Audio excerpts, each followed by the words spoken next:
ਸੋ ਮੌਜੂਦ ਹੈ ਮੇਰੇ ਨਾਲ ਅੱਜ ਦੇ chief guest doctor Namta Sharma ਜਿਹੜੇ आई बैंक एसोसीएशन के वाइस प्रेसिडेंट है तो मेरे साथ मौजूद है। गलबात कर रहे हैं आजकल जी किस तरह की आईज जी बीमारियाँ होती गलबात करके कैसे लगता है मैम आज की जो बीमारी जैसे कोरोना की हो रही आप कैसे कैसे देखते हो आज की डॉक्टरी लाइन में क्या हमने ज़्यादा ह्यूमन बींग के कितना हमने उसका इजाफा किया, क्या हमने तरक्की की? आइज़ के रिलेटेड जो आई बैंक पॉइंट ऑफ व्यू से अगर हम देखें तो हमें 2 लाख कॉर्नियाज़ की ज़रूरत होती है हर साल में, और हम एक्चुअली में कलेक्ट करते हैं खाली 50,000। और जो हम ट्रांसप्लांट करते हैं या कॉर्नियल ट्रांसप्लांटेशन करते हैं या पुतली का जो जो डिजीज़्ड डोनर से पुतली लेते हैं और ट्रांसप्लांट करते हैं, वो केवल हम करते हैं 25,000। और हर साल हमारा जो है इसमें 50,000 कॉर्नियल ब्लाइंडनेस 50,000 लोग और ऐड हो जाते हैं। तो इसका मतलब ये है कि जो हमें कॉर्नियाज़ चाहिए और जो हमें मिलता है उसके बीच में बहुत ज़्यादा गैप है। तो यही मैं लोगों से बोलना चाहूँगी कि जितना भी पॉसिबल हो सके नेत्रदान करना चाहिए और कॉर्निया का डोनेशन करना चाहिए, क्योंकि जो कॉर्नियल ब्लाइंडनेस है या जो पुतली के कर की वजह से जो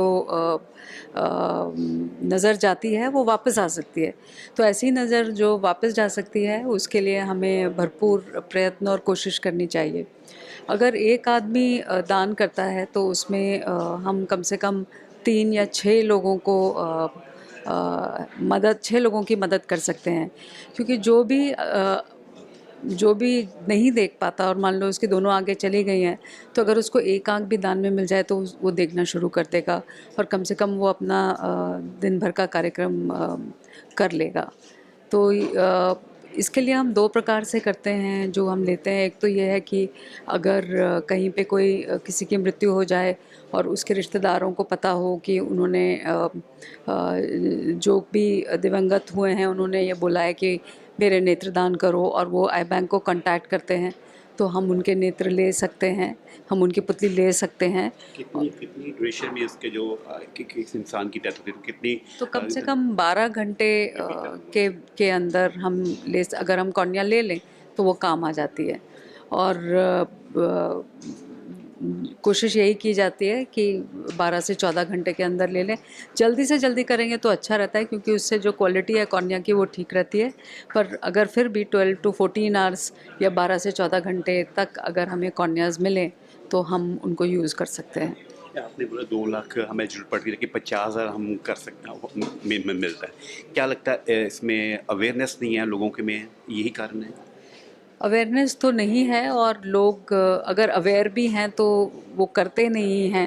तो मेरे ख्याल से ये बहुत इम्पॉर्टेंट है, जो भी लोग नेत्रदान करना चाहते हैं, कि अपने जो करीबी रिश्तेदार हैं उनको ज़रूर बता दें। जैसे बच्चे हैं या भाई बहन हैं या बड़े हैं, उनको ज़रूर बता के रखें कि उनकी ऐसी इच्छा है।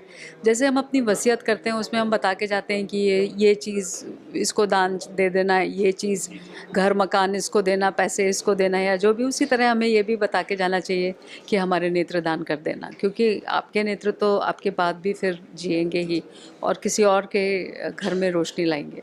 कैसा देखते हो आज की दौर में बच्चों से लेकर बड़े तक सभी मोबाइल का यूज़ ज़्यादा करते हैं, क्योंकि स्टडी में भी इसका बहुत ज़्यादा प्रेशर पड़ गया मोबाइल का, कैसे? तो 2 चीज़ें हैं जो कि बहुत ज़्यादा जिसके लिए हमें केयरफुल रहना चाहिए।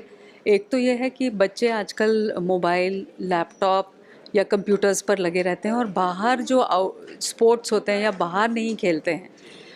उसे ज़्यादा पास का काम करने की वजह से चश्मा लगने का जो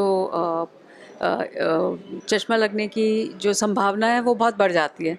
तो इसीलिए इसको हम कहते हैं मायोपिया। तो मायोपिया का एक जो कहिए कि एक पैंडेमिक जैसा आ गया है, और कोविड के बाद ये ज़्यादा पता चला, क्योंकि सभी लोग अपने घरों में बंद थे और इसीलिए जो है ज़्यादा मोबाइल और ज़्यादा लैपटॉप्स, कंप्यूटर्स का लोगों ने इस्तेमाल करा।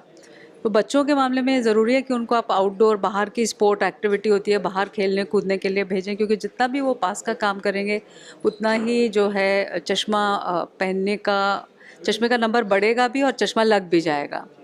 जहाँ तक बाकी लोगों का सवाल है, जैसे कि आजकल टेक्नोलॉजी इतनी ज़्यादा इम्प्रूव हो गई है और हर ऑफिस में, हर घर पे एक कंप्यूटर है, तो उससे क्या होता है कि आँख में सूखापन आ जाता है क्यों, और हम एयर कंडीशन में भी रहते हैं, पंखा भी चलता है, तो जो आँख का जो टीयर्स होते हैं, जो आँख के नेचुरल आंसू होते हैं, वो कम हो जाते हैं।